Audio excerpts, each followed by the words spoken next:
13h, 14h, Europe 1 Info. Avec Clélie Mathias sur Europe 1, il est 13h18, l'heure d'accueillir vos deux chroniqueurs du jour. Clélie, le journaliste Yvan Rioufol, et le journaliste politique à CNews, Thomas Bonnet. Bonjour à tous les deux, soyez Bonjour Clélie, bonjour à tous les lits. Alors, on attend d'une minute à l'autre, ou plutôt d'un quart d'heure à l'autre maintenant, la décision de la Cour d'appel de Paris sur une remise en liberté ou non de l'ancien président de la République, Nicolas Sarkozy. Mais avant cela, on va parler de cette lettre secrète qui date du 6 avril 2024, qui a été révélée hier dans un documentaire diffusé sur France 5, le documentaire C'est dans l'air, et dans lequel Bruno Le Maire alertait le président sur le dérapage des comptes publics. Écoutez Caroline Michel-Aguirre, grand reporter au Nouvel Obs, sur cette lettre donc qu'a envoyée Bruno Le Maire.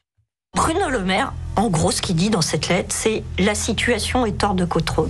Donc il valide le fait que ce qu'il a dit le 18 février à la télévision, on va quand même y arriver en gelant 10 milliards de crédits, le 6 avril, il sait que ça ne marche pas. C'est pas suffisant. Nous sommes quand même 2 mois avant les élections européennes. Il y a un risque constitutionnel que les oppositions, les députés, accusent le gouvernement d'avoir caché sa copie.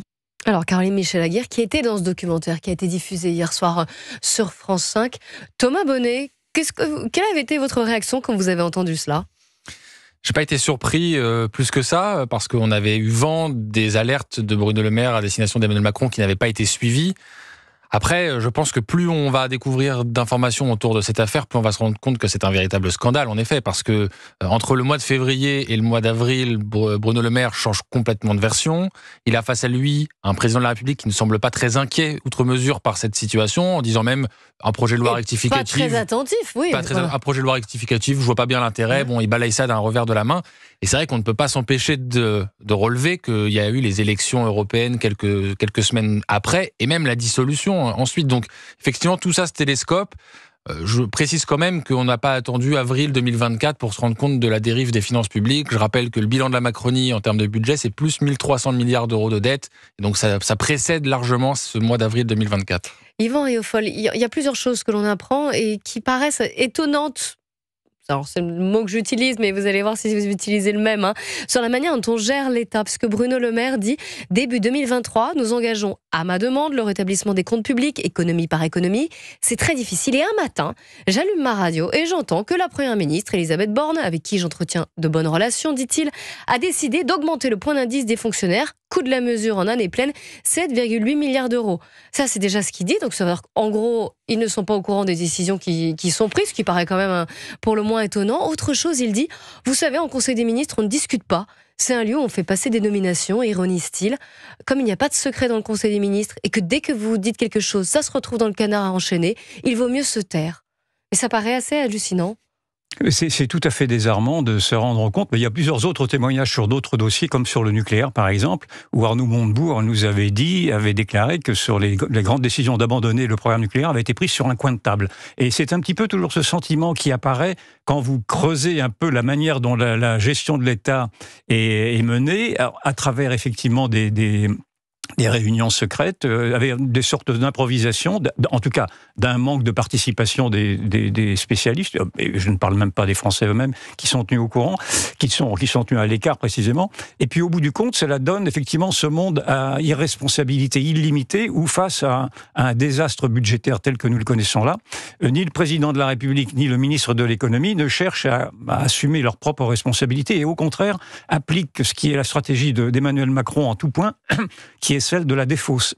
C'est-à-dire pour Emmanuel Macron, c'est jamais de sa faute. Vous remarquerez que depuis le début de son mandat, quoi qu'il arrive, lui-même s'exonère de ses propres responsabilités, sauf qu'effectivement, cet exemple qui vient du haut est en répercussion, est appliqué également, en tout cas au ministre de l'économie, qui lui non plus ne veut pas assumer ses fautes. S'il savait effectivement qu'il y avait une dérive des comptes... Oui, puis il balance là, en plus. S'il y avait une dérive des comptes telle, un homme politique sensé démissionne. Alors, il a répondu à la question. Il a dit, ça ne m'a jamais traversé l'esprit. En effet. J'avançais pas à pas avec des défaites, mais aussi des petites victoires pour le rétablissement des comptes publics.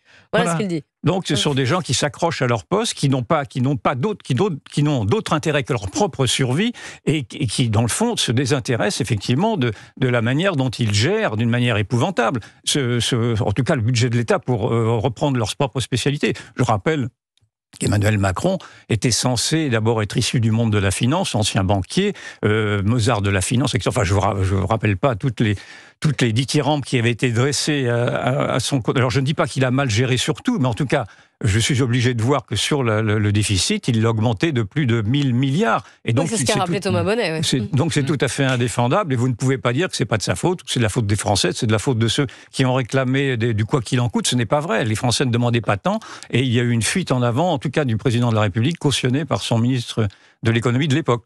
Écoutez, Éric Coquerel, député LFI de la Seine-Saint-Denis, président de la Commission des finances, qui a dénoncé une omission d'État. C'était ce matin sur BFM TV.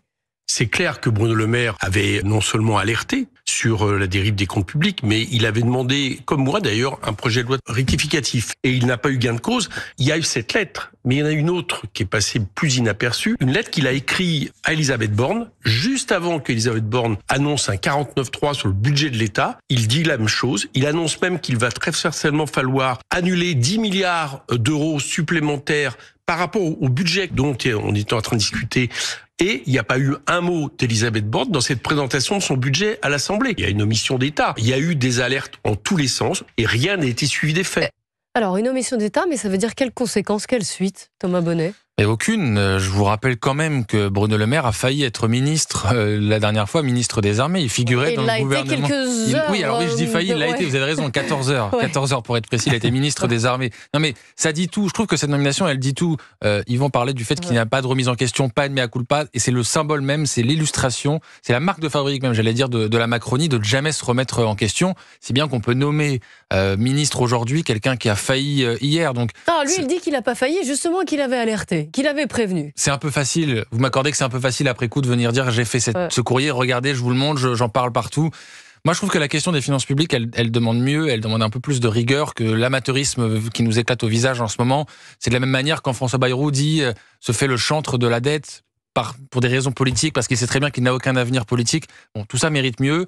On voit d'ailleurs qu'ils sont en train de lâcher. Tout ça a des conséquences sur les Français. Et oui, mais regardez, ils sont en train de lâcher sur la réforme des retraites. Ouais. Donc si vraiment ils avaient à cœur la question de la dette, des finances publiques, ils s'y prendraient autrement.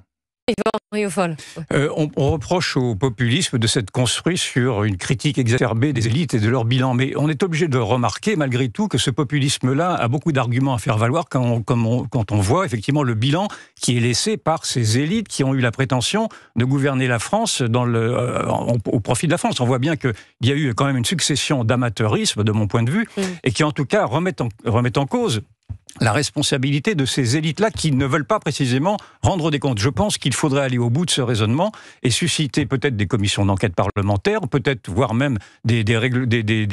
Il y en a beaucoup déjà des commissions d'enquête parlementaires. Il y en a eu une précisément sur ce sujet, mais ça n'a pas abouti à grand-chose. Peut-être en faudrait-il d'autres qui aboutissent cette fois-ci, voire même peut-être des mises en cause judiciaires, s'il vraiment il y a des abus de confiance, s'il y a des malversations, s'il y a des dissimulations, parce que malgré tout... Alors là, on ne parle pas de malversation ni de... C'est pas le cas. On parle de rien du tout, pour l'instant, naturellement. Il y a une sorte d'omerta sur la manière dont la France est gérée. Le moindre comptable, le moindre particulier est sommé dès qu'il fait une dépense suspecte de l'avoir à rendre des comptes. Et là, effectivement, on demande à rendre des comptes à personne, visiblement, puisque ce sont eux qui font la loi. Donc, il y a quand même là une sorte d'irritation qui gagne l'opinion et qui voit bien qu'il y a un monde à part qui se permet tout et qui ne rend pas de compte. Et donc, ceci attise.